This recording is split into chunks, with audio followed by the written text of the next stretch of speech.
Locked in the back of the military van, Chase was dragged into a small holding kennel. The next few minutes were not something he'd ever want to live again.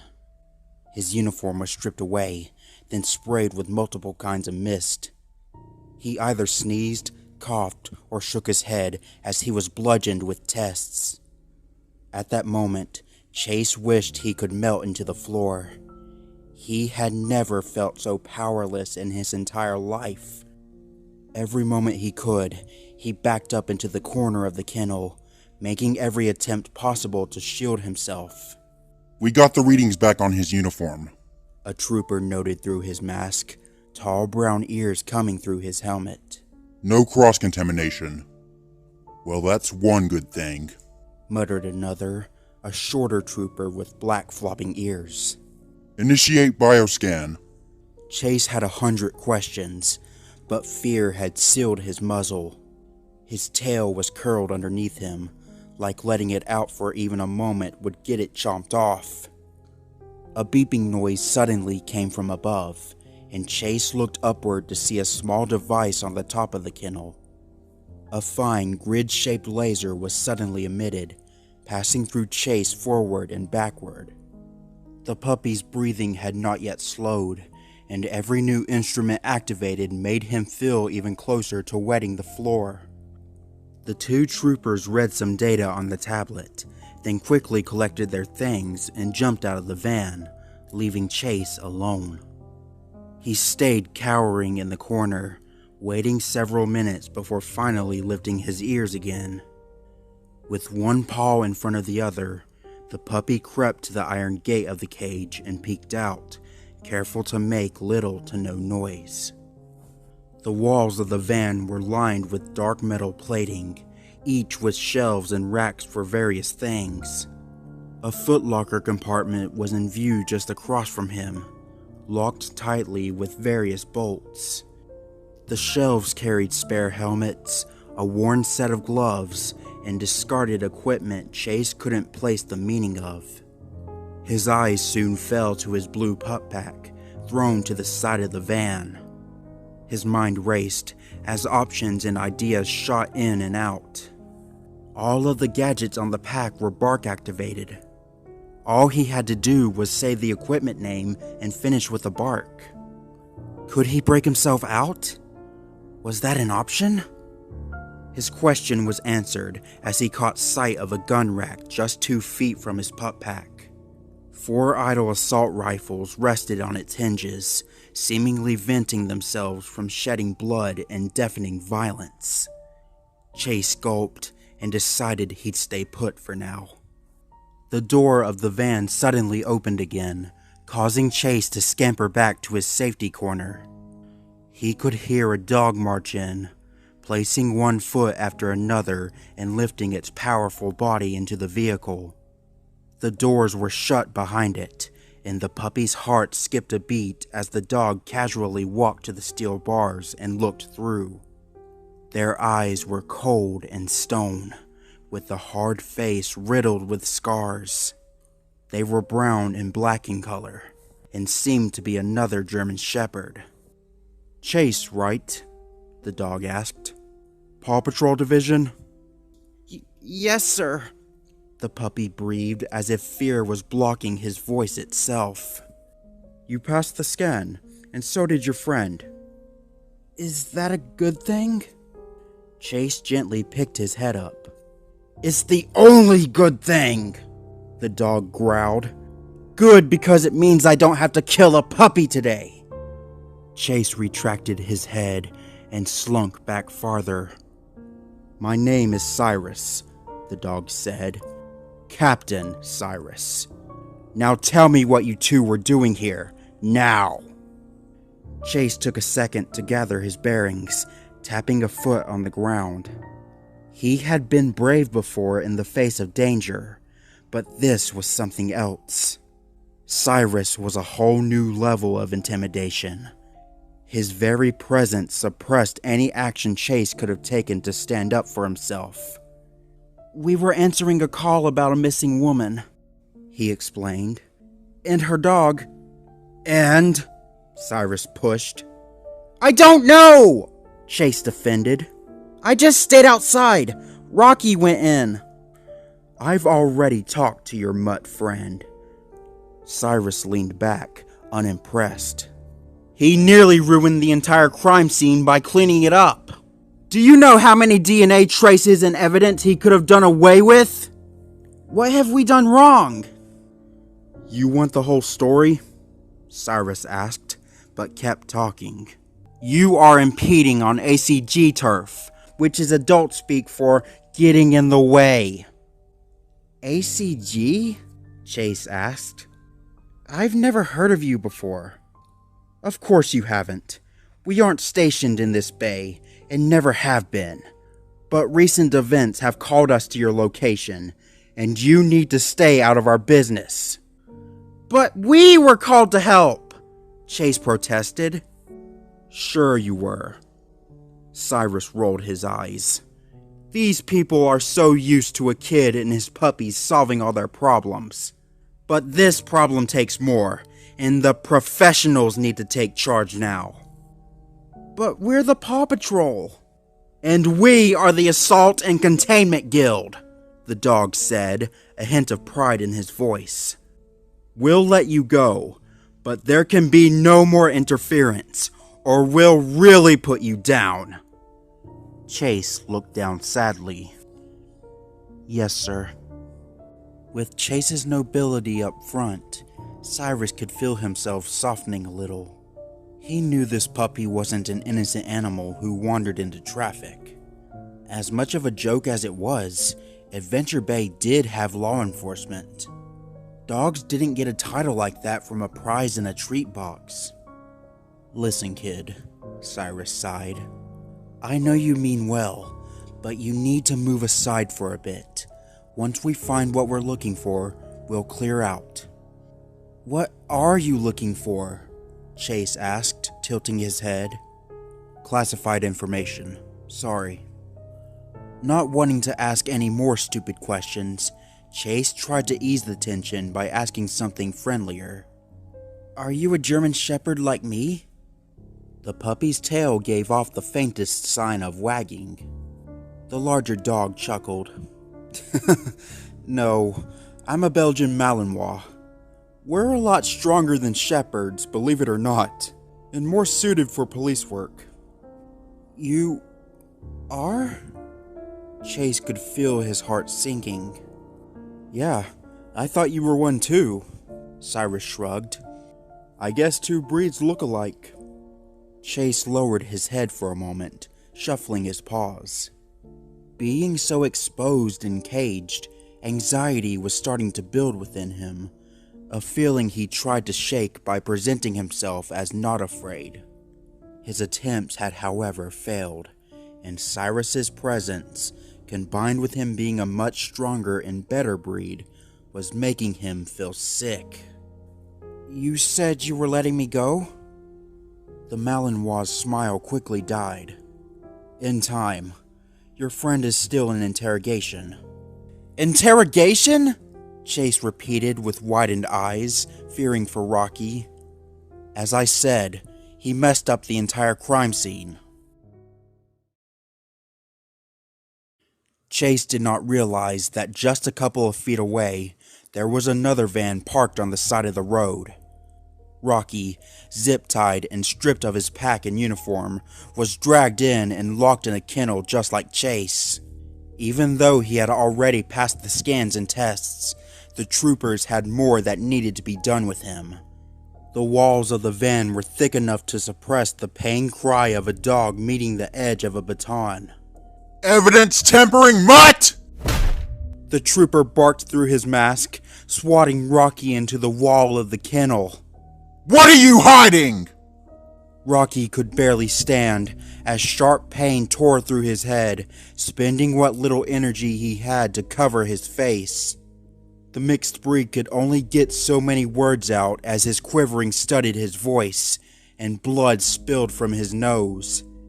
After he passed the test, one of the ACG troopers decided to open the kennel and start a rather physical interrogation. I'm sorry! Rocky cried out. You have no idea the setback you just caused. The trooper clamped his paw on Rocky's arm and shoved it away, staring down through his tactical goggles. No one does that out of blind idiocy. Now talk! I just wanted to clean. I like cleaning. The mixed breed whimpered, trying to defend any part of himself. Bullshit! Who likes cleaning? Rix, I don't think you're being convincing enough. Called the other trooper, chuckling darkly. Probably not, snarled the interrogator, then turned back to Rocky as a metal baton emerged from his pup pack. Let's see how many of your teeth I can knock out. He was interrupted as Cyrus opened the doors of the van. Rix, Marley, that's enough! The two troopers immediately stood tall and saluted. Captain Cyrus, sir! He's not talking, sir! Well, maybe it's because you're beating the hell out of him, he growled. Now get out. I'll take it from here. Yes, sir! The two dogs quickly left and jumped out of the van. Cyrus watched them go, giving a sigh of annoyance. He knew full well of the brutality enforced by the ACG troopers. Every higher up he sent a report to always ignored it. He eventually realized the cruelty of the soldiers was being pardoned in favor of their efficiency and success in missions. It was something everyone just had to deal with. The Malinois approached Rocky, who was fearfully cowering in the corner of his kennel.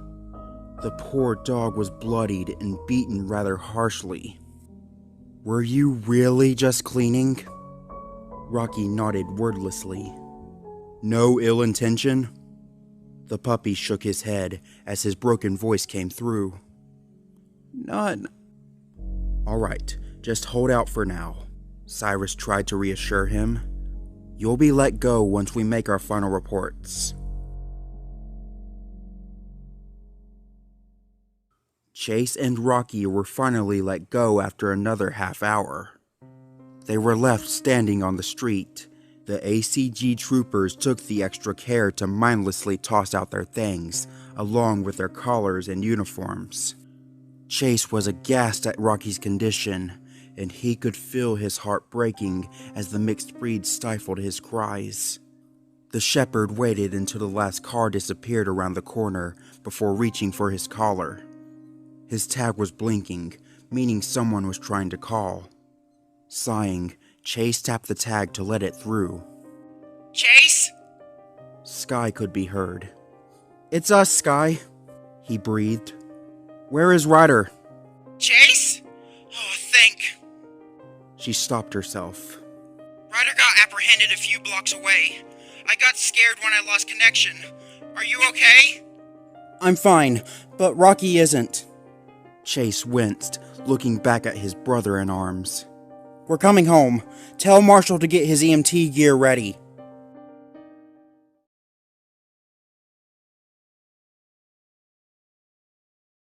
Rocky was placed into Marshall's EMT care for his wounds. There were no severe injuries, but he was riddled with bruises and minor cuts that stung like salt water on a paper cut. Medically, he was fine, but the scars would haunt him forever. Ryder decided on the spot that Rocky could maybe sit out the next few missions, maybe even take a vacation for a month or two. Sky had given the best report she possibly could, and soon retired to her kennel. As night fell, the rest of the pups made their way to their own havens, wanting to rid of the frightful day. Now it was about 2 in the morning, and the cool night had blanketed Adventure Bay. There was one dog, however, who couldn't sleep, and laid awake with questions and confusion. Chase repeatedly paced around his room, head low to the ground as he struggled to make sense of recent events. He felt responsible for Rocky's trauma. As leader of the team, he should have had some sort of say in the ACG's actions. But none of those tactical dogs even took him seriously, let alone Rocky. Who were they? How long would they be here? Chase stopped walking and picked his head up, staring ahead at his wall. Captain Cyrus had mentioned they were not from Adventure Bay, but foreigners from elsewhere coming in. At that moment, he had an idea. He turned around and went to one of his storage compartments. Pushing aside pup treat wrappers and an empty bowl, he opened the compartment up to reveal piles of old tech. Most of it consisted of dusty wires and outdated electric equipment that didn't do the job anymore. But there was something underneath it that may just see one more purpose. After gripping the forgotten wires in his teeth and tossing them out, an old pup pad was finally revealed. The pup pad currently held by Ryder had many before it. As technology advanced, the handheld would receive updates, or a whole new model itself would be mailed in. Regardless, each replaced pup pad was tossed away into the garbage, although this particular one Chase preferred to keep in storage. He flicked the switch, and the screen flicked to life, bathing Chase and his kennel's soft light. Many of the apps on the pad were gone, lost after the system transfer, but there was one thing that always remained intact: calling. All of the contacts were wiped, but you could still contact other locations across the land by entering an exact code, usually a 12-digit number. Chase took a deep breath and selected the feature, and was met with the blank white screen where contacts would usually list off. Ignoring the vast emptiness of a disconnected pup pad, Chase moved his paw and selected LIN call. The abbreviation LIN stood for Lookout Identification Number. The puppy took his time inputting each number, as using the touchscreen with paws was rather difficult. Every now and then, crickets would sound out in the night, making his ears flick up. When the full ID was typed, Chase activated the call. The pup pad instantly began buzzing away, reawakening its old workings to carry out its new command. His heart began to dip slightly as Chase took a quick peek out of his kennel. As usual, all the other pups were sound asleep. Suddenly, a green light flicked on the pad, and the screen buzzed to life with a confused husky staring through it. Who is this? The dog spoke. Your number is decommissioned. Why are you calling me? Everest, it's me, Chase reassured, then waved his paw in front of the screen. Chase? I can't see you. Everest tilted her head. Your screen is just black. The shepherd raised an eyebrow in confusion, then realized the pad's screen was probably in severe disrepair. I think my camera is broken. Why are you calling me on a discontinued pup pad? Because I need your help, Chase explained. I need information, and I don't need anyone tracing this call.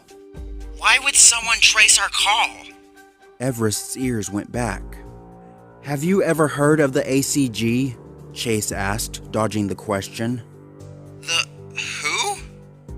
The Assault and... Chase struggled to recall the full name. Control... something... I don't remember. But these military dogs are showing up all over Adventure Bay, and we don't know why. They hurt Rocky and shut down one of our missions. What? The husky went wide-eyed. Is he okay? He's fine, Chase waved off. But I know about the communication sites for rent on your mountain outpost. I know that tons of teams pass through your mountain to set up their radio towers. Everest blinked. How can you possibly know about that? That's classified information. The shepherd looked to the side in response. I may have bypassed a few of Ryder's locked files. What? The husky jolted in alarm. Chase, you went behind his back? Hey, I'm the leader of this team, he retaliated. It's my job to be in the know. You should not have done that. Everest worried. If Ryder finds out... He won't. Now, are you going to help me or not? Everest flattened her ears for a moment, then sighed. Fine. What do you want? Surely the ACG secured a tower up there, Chase pressed. If they're not from the city, they must have come long distance. A comm site, a radio tower, satellite. Was anything passed through there belonging to them? Chase, I can't just dip my paw into classified files. She countered. Unlike you, I keep in line. Damn it, Everest! Chase snapped. Those dogs hurt Rocky. He's probably traumatized. As law enforcement, I need to know what I can do to stop more pups from getting hurt. Ah, fine. Everest barked at the screen. Just calm down, sheesh. Chase watched Everest suddenly walk off camera, and the tapping of keys and buttons could be heard. The shepherd tapped his paw impatiently, counting the seconds being wasted. Why was she being so difficult? As law enforcement, he felt entirely responsible for the well-being of not just his own team, but the entirety of Adventure Bay. Okay, here. Everest hopped back in front of the camera, holding a printed piece of paper in her mouth. What's that? Chase asked, eyeing the paper. An agreement of construction, she explained, dropping the sheet in front of her. Everyone who builds on our site has to pay and sign one. Chase leaned back and narrowed his eyes, seeking more information. The Assault and Containment Guild, Everest read. They passed through a few days ago and set up a radio tower and some communication lines. Paid a couple $100,000, and the agreement was signed by a dog named Bella. Bella? Chase repeated. Everest shrugged. I don't know if she was an officer, a supervisor, or a regular dog, but she left a contact number. What is it? The shepherd leaned forward. Chase, I don't know. Everest, tell me, he growled. After a short pause, the husky sighed. All right, get a pen and paper. I'll read it off.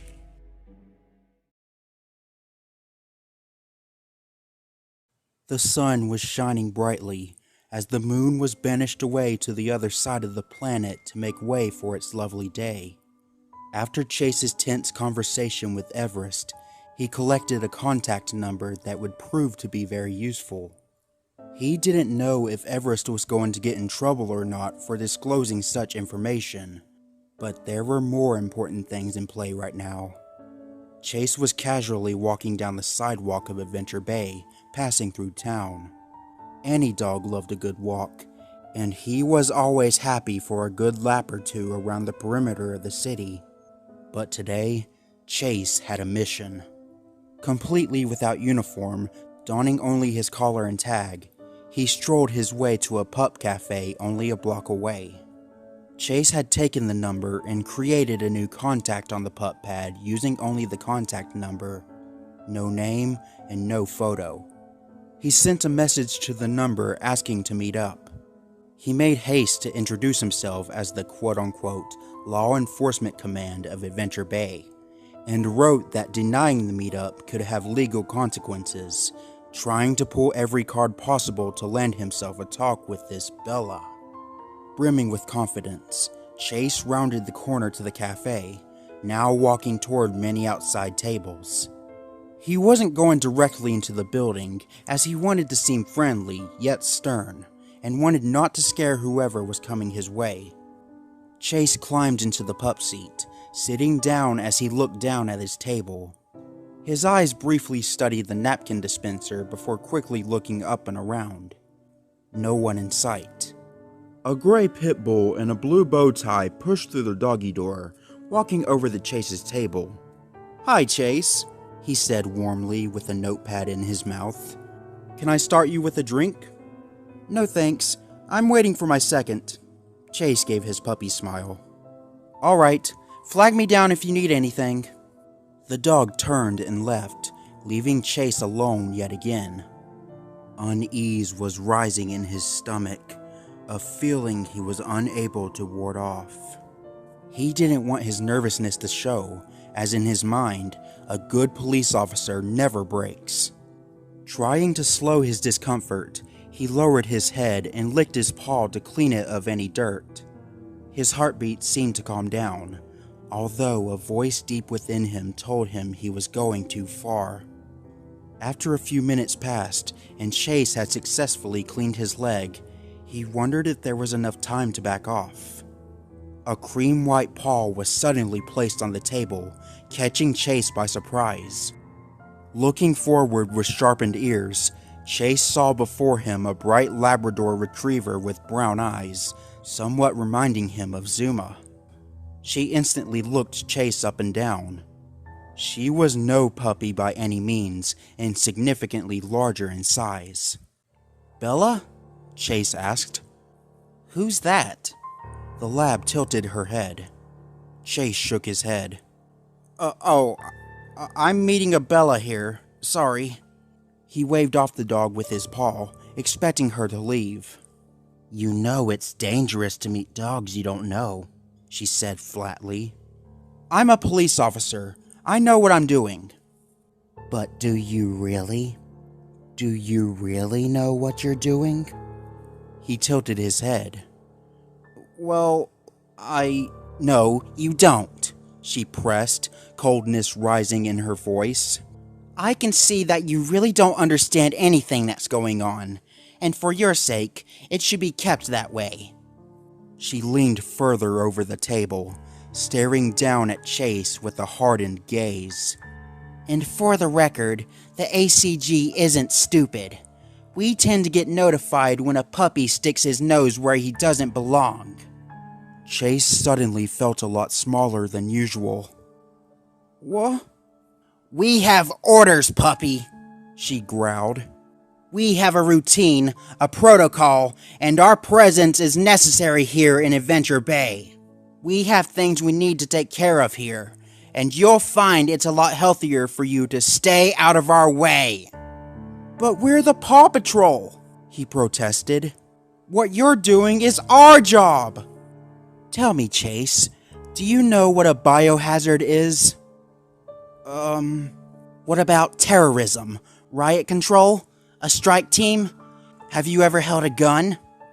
Chase found himself unable to speak. "No, you don't," she finished. "Your job is solving petty conflicts from incompetent people who do things themselves. Our purpose is much more complex, more professional, and more adult. And you will stay out of our way, or we'll come at you with a lot more than a stern conversation." The retriever gave Chase a warm smile and got up from the table. "And for the record, your little patrol is a joke." Chase watched her walk off, his ears flattened against his head. His tail had retreated underneath him, and in that moment he wondered if Everest was okay. No doubt those dogs would go hunting for who leaked the number, and Chase felt immediate concern for a husky he may have thrown under the bus. He quickly got up when his tag started ringing, and Marshall's voice came through. "Chase? The Dalmatian spoke through it, panic in his voice. Are you there? "What is it?" Chase asked, narrowing his eyes. Come to the city park as fast as you can! Marshall cried. Seriously, you need to hurry! It's those dogs again!